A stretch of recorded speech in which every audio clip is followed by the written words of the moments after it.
I was 18 years old when I got married. I belonged to a very conservative family, a Baloch family, where good daughters never say no to their parents. My father wanted me to get married, and all I said was, if that makes you happy, I'll say yes. And of course, it was never a happy marriage. Just about after 2 years of getting married, about 9 years ago, I met a car accident.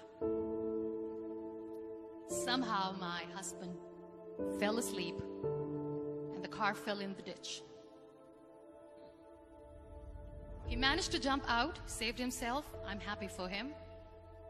But I stayed inside the car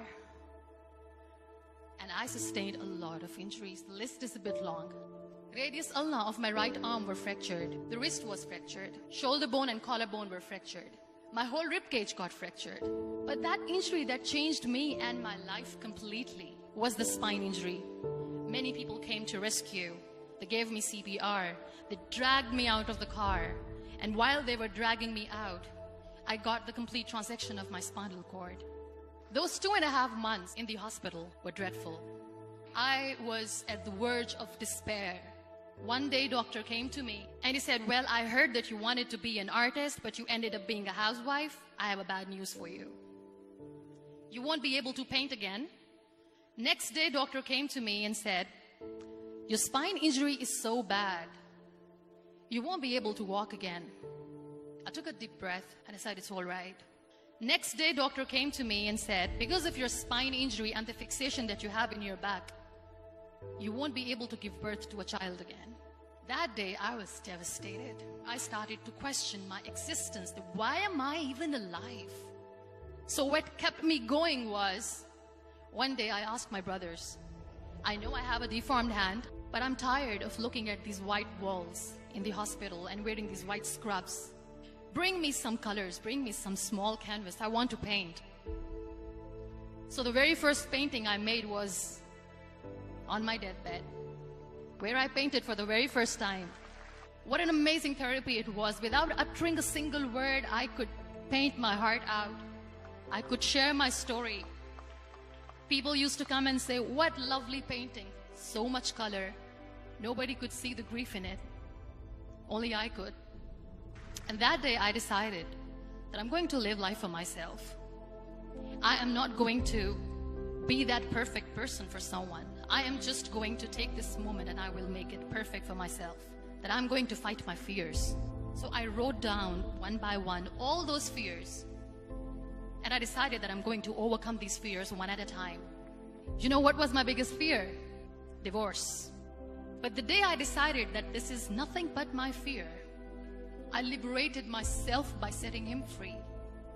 And I made myself emotionally so strong that the day I got the news that he's getting married, I sent him a text that I'm so happy for you and I wish you all the best. And he knows that I pray for him today. Number 2 was, I won't be able to be a mother again. And that was quite devastating for me. But then I realized there are so many children in the world, all they want is acceptance. So there is no point of crying, just go and adopt one. And that's what I did.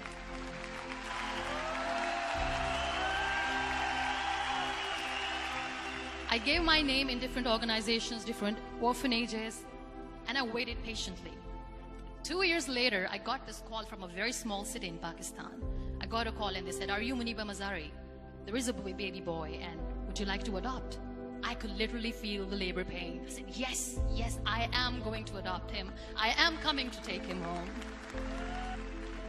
And that day, I was 2 days old, and today he's 6. You know, when you end up being on the wheelchair, what's the most painful thing?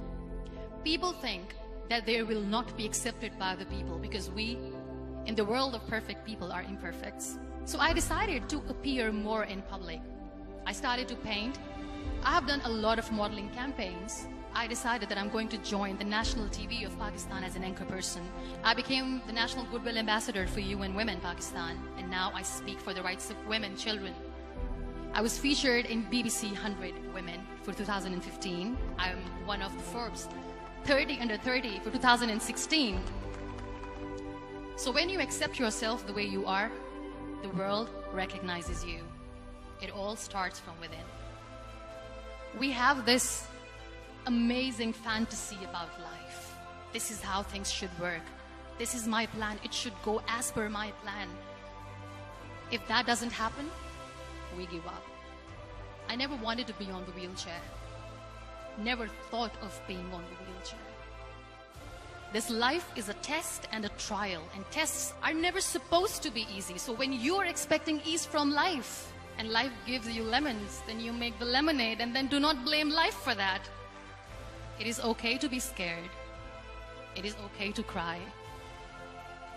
Everything is okay, but giving up should not be an option. They always say that failure is not an option. Failure should be an option, because when you fail, you get up, and then you fail, and then you get up, and that keeps you going. Embrace each and every breath that you are taking. Celebrate your life. Live it. Don't die before your death. Real happiness lies in gratitude. So be grateful, be alive, and live every moment.